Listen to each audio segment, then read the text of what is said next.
Hello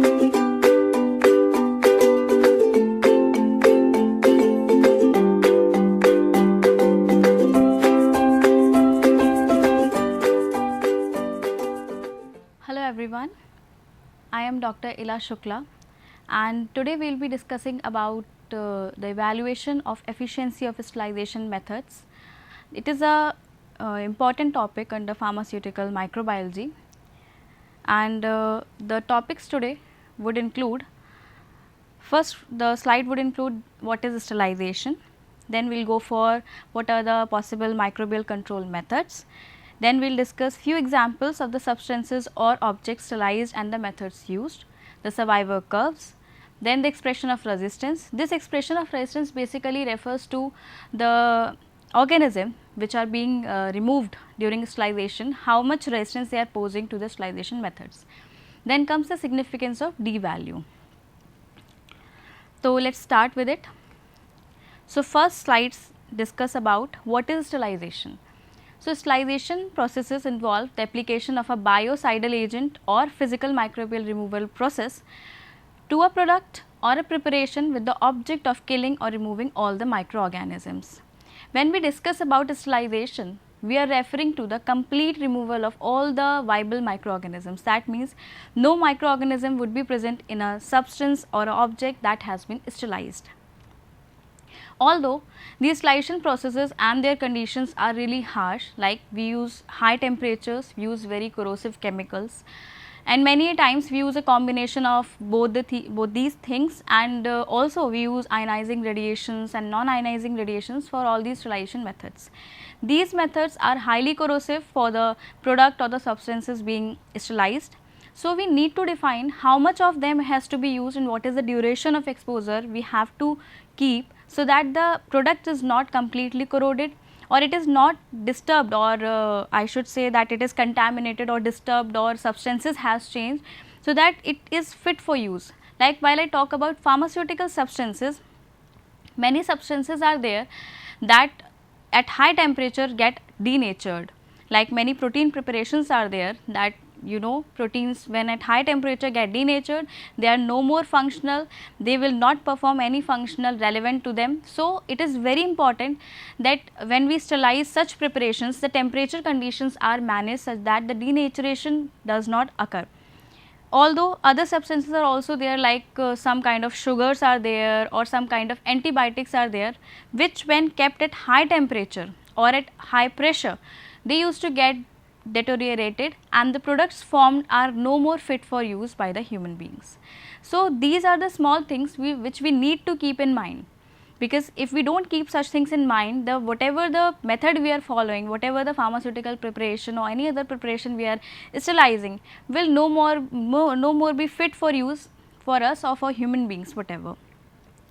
So, what criteria we choose for defining or for choosing a sterilization method is a suitable sterilization process should be selected to ensure maximum microbial kill or removal with the minimum product deterioration. So, the basic criteria for choosing a sterilization method or process for a particular pharmaceutical preparation or any other food preparation is by defining the level of microbial load that can be cleared out, and on the other hand the level of deterioration that can be acceptable in particular formulation. Like it is not possible to achieve 100% microbial load clearance, but it is possible that we achieve 99% or something like that kind of percentage. So, it is important for us to know, it is important for us to define how much microbial load is allowed. Like if we keep on sterilizing, the substance to be sterilized get denatured, that would be of no use for us.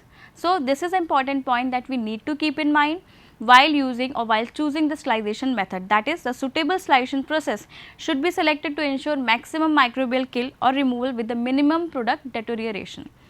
So, this is all about sterilization and how we should choose the method. So, coming to the next slide, this slide discusses about the differences among common terms used in place of sterilization.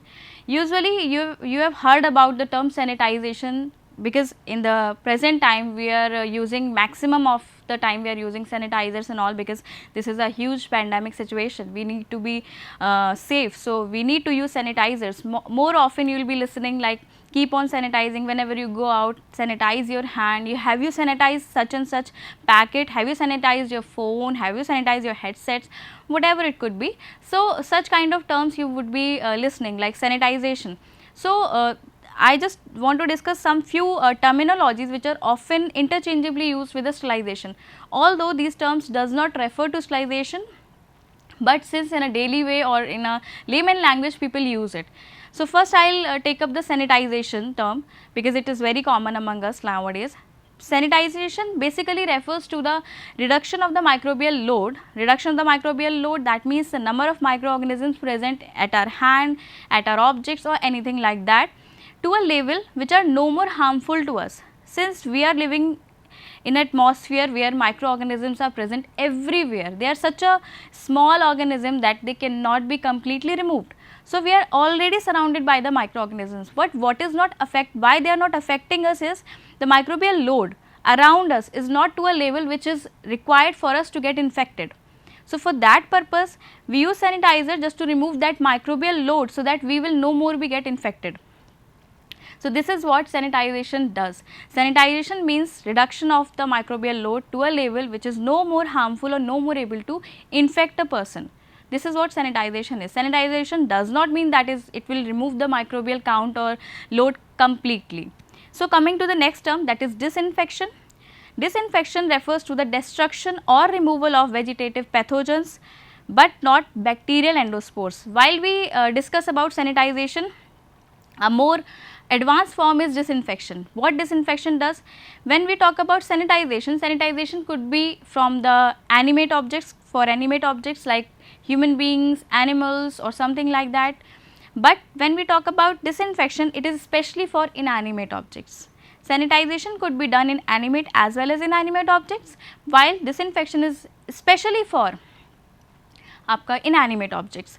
So for that reason it is different from sanitization. More often disinfectants are more corrosive, are very corrosive as comparison to the sanitization, because sanitizers are made in such a way that the skin didn't get corroded or the skin didn't get irritation or something like that when it is applied. While disinfectants are very corrosive chemicals, they should not be bring in direct contact with your skin. So you have to keep in mind this thing. So disinfection is removal of vegetative pathogens. Pathogens are something that cause infection. Vegetative pathogens are something that will cause infection as well as they are growing, they are developing, they are dividing. When we talk about vegetative form, that means they are dividing. So these remove those forms, disinfectants remove those forms. While when we talk about the bacterial endospores, endospores are the reproductive structures, or you can say the structures that a bacteria form when it is under stress. Stress could be of food material, stress could be of oxygen, stress could be of moisture content, whatever it is. Under stress conditions, the bacteria forms endospores, and these endospores are very resistant to temperature change and weather change. So they keep on existing and they grow when the temperature or the moisture content level again become favorable. So disinfectants does not remove those bacterial endospores. Moreover, very important thing that you have to keep in mind is they are applied only on inanimate objects. Sanitization is for animate as well as inanimate, while disinfection is for only inanimate object.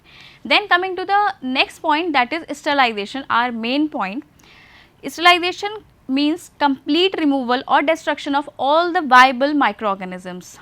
Viable microorganisms, that is any kind of microorganism either in form of bacterial spores or vegetative form which can grow, either they are growing or which can grow when a favorable condition arrives. So any such forms when removed are, this process is termed as sterilization. Sterilization is strictly used on inanimate objects.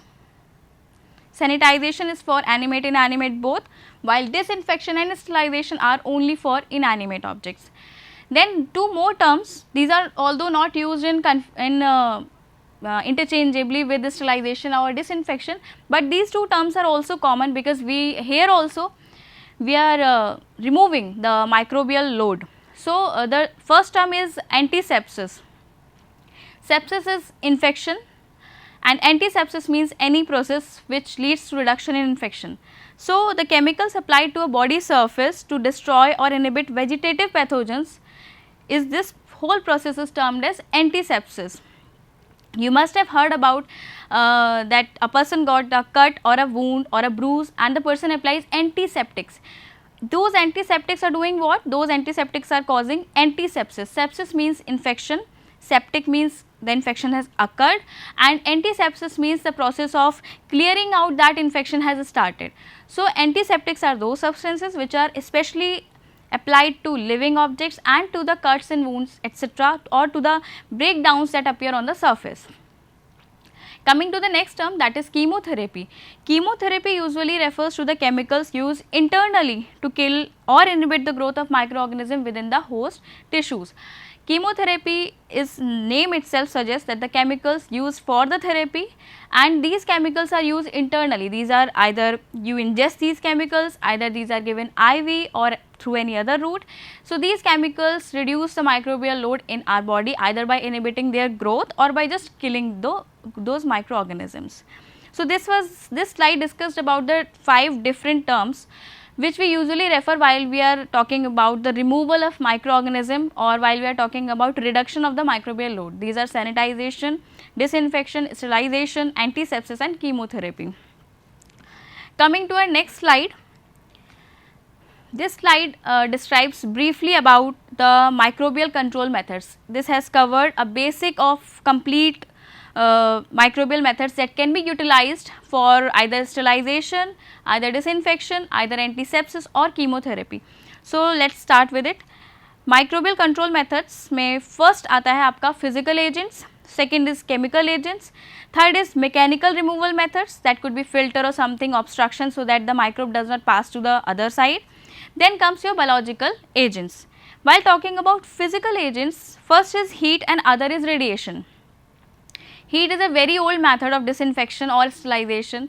You have heard about, like, if there is any initially priorly when we do not have all the facilities, what used to do, like if a person vomits, then the vomit has to be completely incinerated or it is burnt just because to avoid any kind of microbial growth over there. It often happens when we talk about this hospitals or something like that. Complete medical waste is goes to incinerator and there it is completely burnt so that the microbial contamination or microbial infection does not happen to the other patients. So, heat is a very old method of sterilization. So, it could be dry or moist. While we talk about dry heat, first is incineration, a method in which the substance or object is completely charred, completely burned down to ashes so that the any kind of microbial growth that may happen should not be there, and this process, this incineration process actually achieves sterilization. Then comes to the other aspect, that is dry oven. Usually dry oven or hot air ovens, what we usually use in microbiology lab, are the ovens in which the heat is completely dry, no moisture content is there, and this process is also used for sterilization purpose. Then comes to the moist heat. Moist heat could be under pressure or it could be like free flowing from boiling water or from hot water or the other process, that is pasteurization. So, if a steam is under pressure, then usually this kind of process refers to autoclaving. We use such process in autoclaves in which the pressure is reduced and the steam generated there is of high temperature, that is beyond 100 degrees Celsius, and the process being achieved through this method is sterilization. We achieve sterilization, we sterilize some kind of either cultures or substances with this. Another is the boiling water, hot water or pasteurization. This process helps in achieving disinfection, that means the other process in which the pressure was reduced and the temperature was high, the sterilization was achieved, and the second process in which the moist heat is there but the pressure is not reduced, the disinfection is achieved. Disinfection refers to, again I am telling you, that is bacterial endospores does not clear out from there. So, this is the method for disinfection. Then coming to the other part of physical agents, that is radiation. Radiation could be ionizing and non-ionizing. Usually any kind of radiation is very harmful for human beings because it can lead to a number of problems. It can lead to direct impact, like the person exposed and immediately it starts showing symptoms or something like that, or it could be long lasting, like some mutation occurs and this kind of mutation can go beyond many generations. So, it is very important for us to remember this thing, that while we are working with radiations we should take necessary precautions, because a slightest of mutation will be carried for generation, and this would be very difficult for us to find out that what kind of problem has occurred in this, so that what kind of disease has developed and why, what is the reason behind it, it is not clear if we get exposed to such kind of radiations. So, radiation could be ionizing and non-ionizing. Non-ionizing radiation are usually UV, that is ultraviolet radiations. These are used when we want to achieve disinfection. And another case is of ionizing radiation. Usually both the radiations are very harmful, but ionizing radiations are very much fatal to the human beings. So, whenever we use such kind of processes, we made particular cabins in from where we operate those ionizing radiations, and we keep ourselves away from the source of such ionizing radiations. So, these ionizing radiations could be X-ray, cathode or the gamma rays, and the process being achieved by the ionizing radiation is sterilization, and with the UV we achieve disinfection. Then coming to the next agent, those are the chemical agents. These chemical agents could be gases or could be liquids. While we talk about gases, these are used at both the places, in case of sterilization, in case of disinfection. But when we talk about liquids, these are applied to all the processes, like liquid antimicrobial agent or the substance could be for chemotherapy, it could be for antisepsis, it could be for disinfection, or it could be for sterilization. All these processes can be done with the liquid chemical agents. Then coming to the third method, that is mechanical removal methods. It is filtration. It could be air filtration or it could be liquid filtration. Air filtration also achieves sterilization and liquid filtration also achieves sterilization. What happens here, or what we do in filtration, is we use filters with a very small pore size which does not allow even bacteria to pass through, although some kind of viruses or virus particles can pass through. So, for that we have to combine this filtration method with other methods as well for the sterilization, so that complete sterilization is achieved. Moreover, often it is never like we use only physical agent for sterilization or we use only chemical agent. It is like a combination of sterilization methods that are used for achieving complete sterilization process.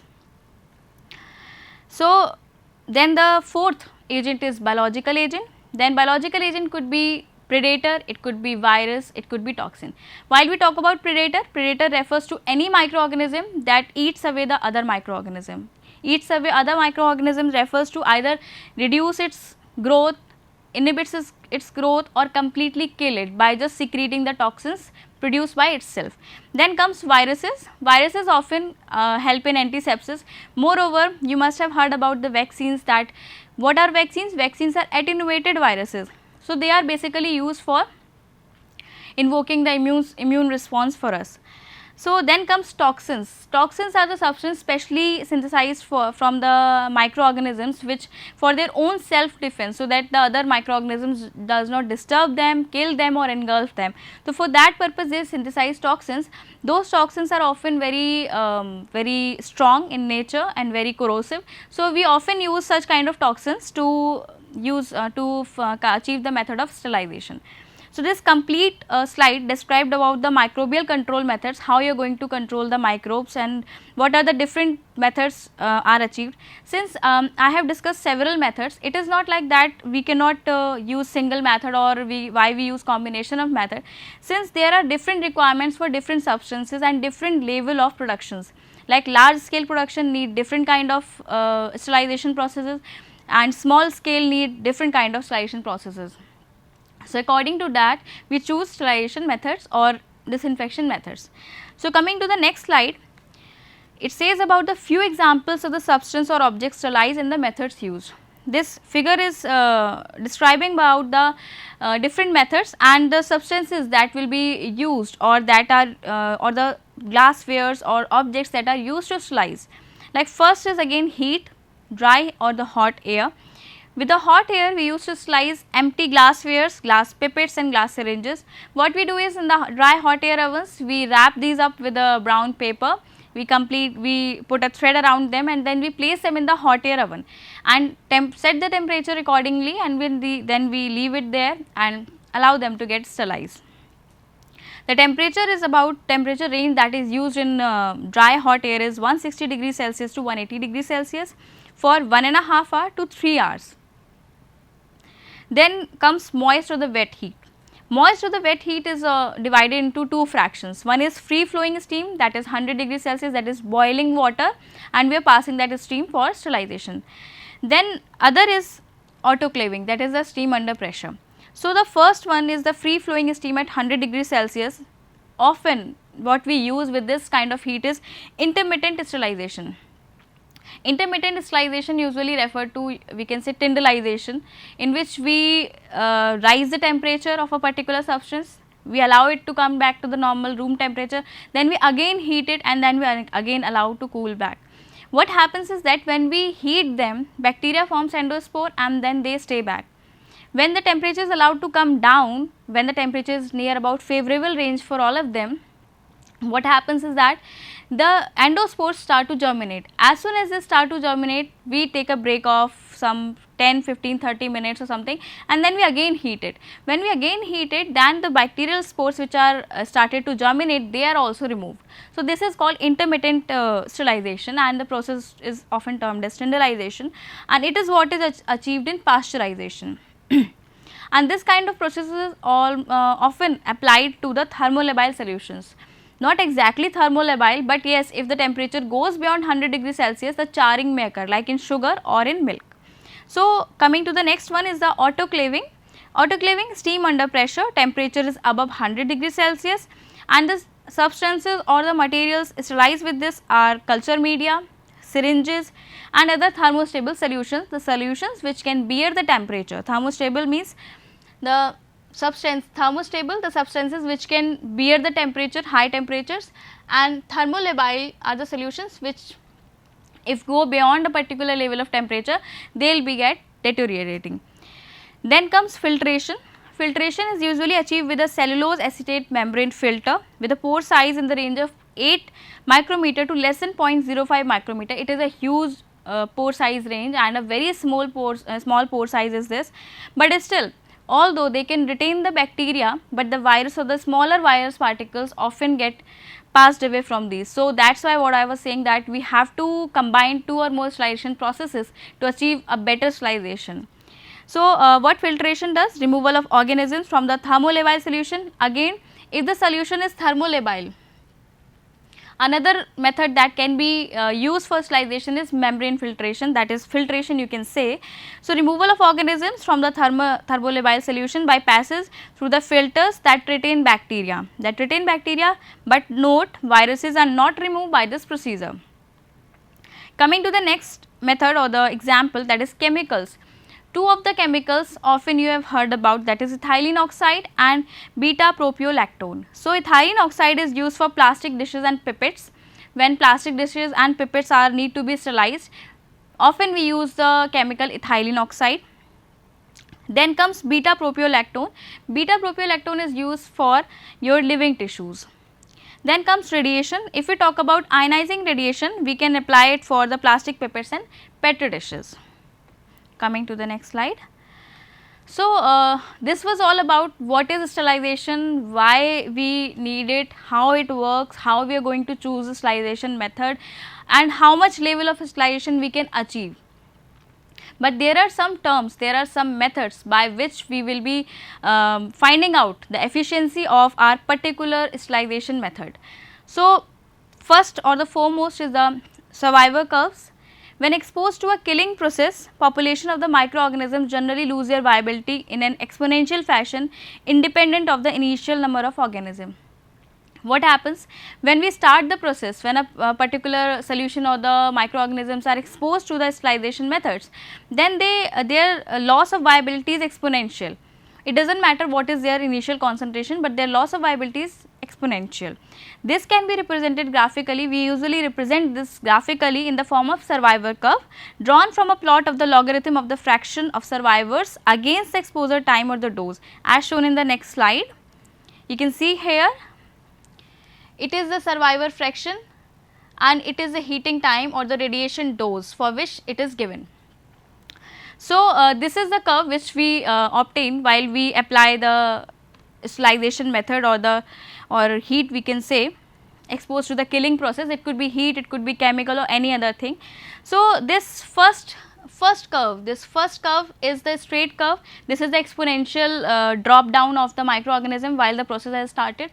This is the initial B curve. It is a slight shoulder is here, just because when the endospores are there, just assume it that the heat process is started. Heat process would be used for sterilization. As the heat process starts, the bacterial endospore starts to germinate. So, there is a slight increase in the number of microorganisms here, but as soon as the heat process continues, there is continuous decline in their number. From here it goes exponential. So, and then comes the curve C. What curve C? Why it is C shape? Because already the microorganisms has been killed now, and the number of microorganisms is decreased and they slowly come down. So, this is A, B and C curves, and these are the survivor curves. Then comes the expression of resistance. How we define the efficiency of a particular sterilization process is by three values, that is D value, Z value and F value. D value is the heat और radiation treatment के बारे में अगर हम बात करेंगे तो it respectively this is defined as a time taken at a fix temperature और radiation dose required to achieve 90% reduction in the viable cell as by 1 log cycle reduction in the survivors. What happened here is that when we apply the heat or we apply a particular dose of radiation, the number of microorganisms, the time taken by the microorganisms to reduce by 90% is the value that we refer to D value. Then coming to the next slide, Z value. Z value is a term used in microbial thermal death time calculations. What refers to is that while we talk about D value and Z value, how they are related, it is the number of degree the temperature has to be increased to achieve a 10-fold of reduction in the D value. This Z value defines a particular range of temperature at which the microorganisms will be decreasing, and how this D value will be reduced by 1 log cycle. This is what Z value defines. Then Z value is not truly independent of the temperature, but may be considered essentially constant over the temperature ranges used in the heat sterilization process. Then comes your F value. The F value is a measurement of the sterilization effectiveness. How effective is your sterilization method? It is defined as the number of minutes to kill the microorganisms with a specified Z value at a specific temperature. So, when we talk about D value, this is the time, how much over a range that 90% of the bacteria would be killed in how much time, this is D value. When we talk about the Z value, it is the time, it is the range of temperature at which the microorganisms are killed. So, when we want to see the effect of heat over a particular substance or a thing, then we usually opt for noticing down or recording Z value. So, Z value basically directly define what is the impact of heat on a particular population of microbes, or how much resistance they are, or how much resistance they are posing to the particular sterilization process. So, what is the significance of D value? It is since D value is highly specific for particular microbe in a particular condition. So, when a particular lot of sterilization is there, that means for that particular situation the D value would be characteristic. The same D value would not be achieved by any other lot of microorganisms being sterilized. So, it is a specific kinetic expression for each particular microorganism. Knowledge of the D value is very necessary for the calculation of the Z value. Z value cannot be calculated without D value, and D value is also used in calculation of F value. So, basically all the values are interdependent for the expression of resistance of the microbes. So, these are the references, and thank you. With this I would like to end my lecture. It was all about the sterilization process, efficiency of sterilization. Thanks a lot.